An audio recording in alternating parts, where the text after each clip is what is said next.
Hello everyone, welcome to all in the online classes. I am Bimlesh Singh.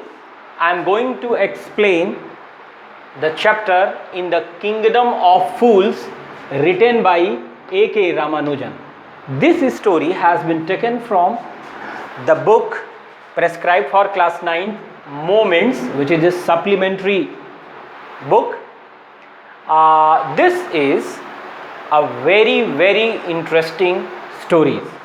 I think student you all have listened such kind of the stories in a different form by your grandparents and from other resources also. So today I am going to give you the summary or as well as you can say the full explanation of this chapter. कहानी में ऐसा होता है, there are two characters which we see in the beginning. There is a guru and his disciple. Mostly in a common language, disciple in Hindi known as chela, but in practical way you should pronunciate it, give the meaning as shishya. Guru and shishya, both were wandering here and there for the food and the shelter. One day they reached in a village in the daytime, but what they saw there, जब वो टहलते हुए उस जगह पे पहुँचे, एक अजीब सी जगह पे दिन के समय, उन्होंने देखा it was completely silent. Nobody was out of the home, everyone was sleeping. They were surprised. What was going on? क्या चल रहा था वहाँ पे? In the evening they saw that the people suddenly started to come out from their homes and they started to work. When they asked that what is going on, why this is happening, तो उनको किसी ने बताया कि यहाँ के जो राजा हैं और उनके मंत्री ने ये फरमान जारी किया है कि यहाँ पे दिन को रात और रात को दिन समझा जाए. यहाँ रात भर काम होगा, कोई नहीं सोएगा, और दिन भर सब लोग सोएंगे, कोई काम नहीं करेगा.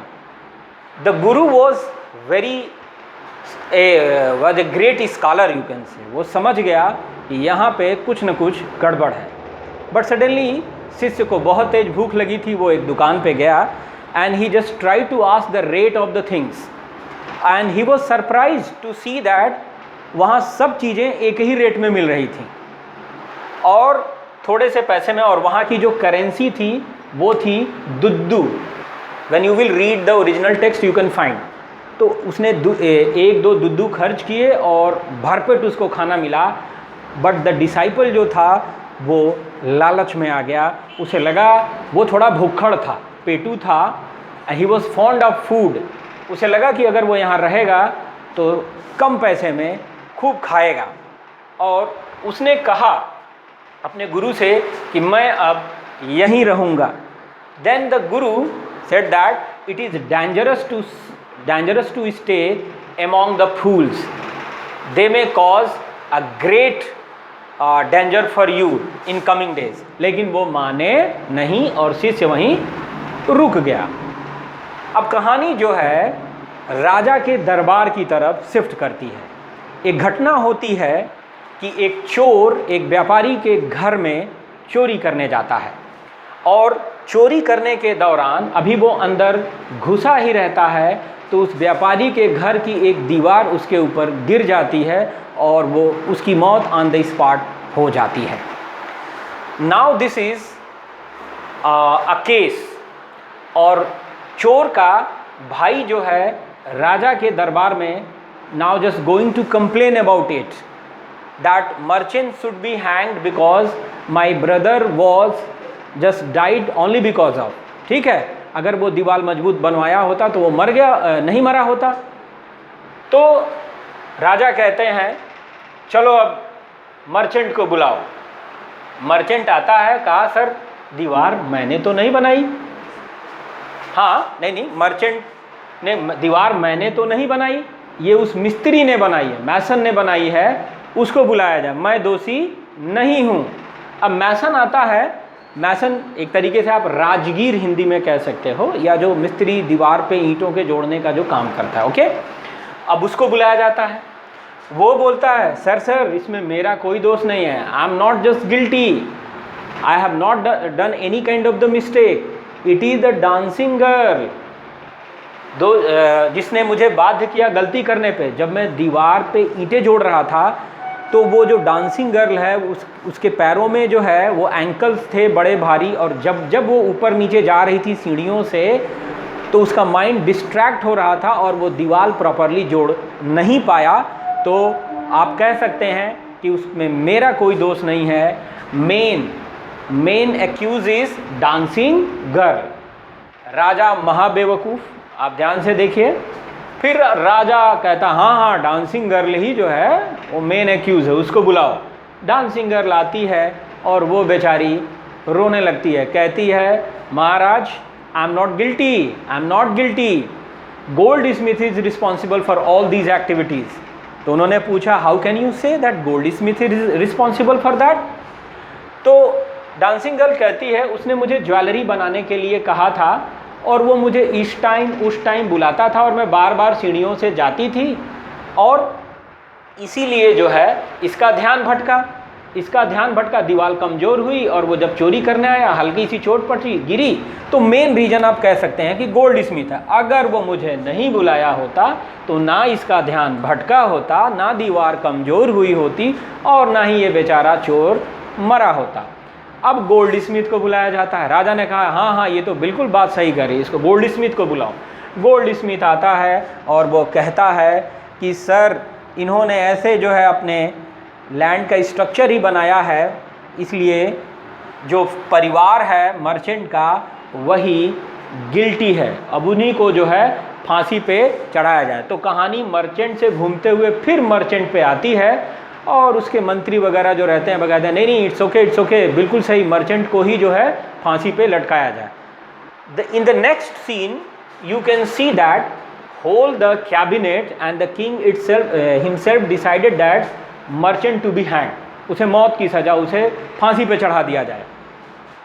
अब उसने कहा सर क्यों, ऐसा क्यों? तो कहा सुनो, सारी संपत्ति जो है इनहेरिटेड हो तुम, तो अपने पूर्वजों के पाप भी तो तुम्हारे जिम्मे आएगा, इसलिए तुमको जो है फांसी पे चढ़ाया जाएगा। अब सारी तैयारी हो गई, ठीक है। अब चूँकि मर्चेंट थोड़ा सा फैट था और उस राज्य में जो फांसी का तख्ता था वो उन लोगों के लिए बनाया गया था जो दुबले पतले थे अभी तक, तो जो फांसी का तख्त था वो थोड़ा सा छोटा पड़ गया। फिर राजा ने कहा ऑर्डर देके कि नया फांसी का तख्ता स्टेक जो है वो बनवाओ और उसके बाद इसे हैंग करो। अब जब नया फांसी का तख्ता बनता है तो वो कुछ ज़्यादा बड़ा बन जाता है, ये मोटा तो था लेकिन कुछ ज़्यादा लूज हो जाता है, फिट नहीं बैठता। देखिए किंगडम ऑफ फूल्स में उसने कहा यार कोई ना कोई तो लटकना ही चाहिए, किसी न किसी को नए फांसी के तख्ते पर तो जाना ही चाहिए, ये जो पाप हुआ है।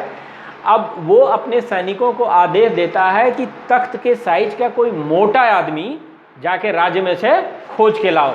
अब उसके सैनिक जाते हैं और जैसा कि उसके गुरु ने कहा था बेटा इस राज्य में मत रुकना, और वो उनका शिष्य खा खा के खूब मुटल्ला हो गया था और कोने में बैठा कहीं पड़ा हुआ था। सैनिकों की उस पर निगाह पड़ी और उसको टांग लाते हैं और उसे जेल में बंद कर देते हैं और कहते हैं कि अगले दिन तुमको फांसी होगी।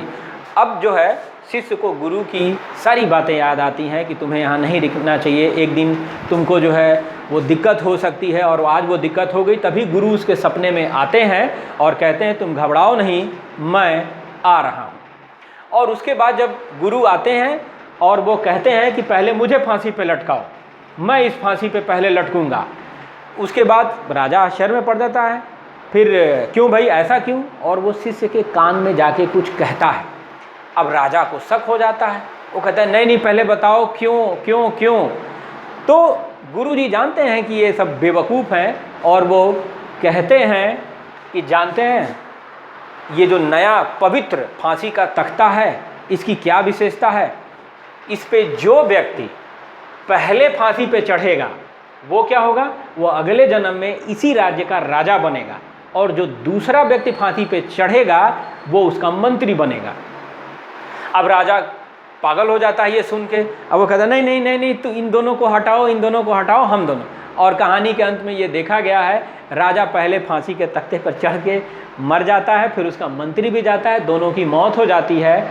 और वहाँ पे जो है सारे जो उस नगरवासी हैं वो कहते हैं कि इससे बुद्धिमान राजा और मंत्री और कोई नहीं मिलेगा, और गुरु को वहाँ का राजा और उनके शिष्य को वहाँ का मंत्री बना दिया जाता है। ओके, तो आई थिंक आपको कहानी बहुत अच्छी भी लगी होगी, इंटरेस्टिंग भी है। और अगर story if it is clear in your mind, then you will be automatically able to answer all type of the question, whether it is short और वेदर इट इज़ लॉन्ग। तो अगर आपको कहानी अच्छी लगी हो तो प्लीज़ चैनल को सब्सक्राइब करिए, शेयर करिए, ठीक है, और लाइक भी करिए। Thank you very much.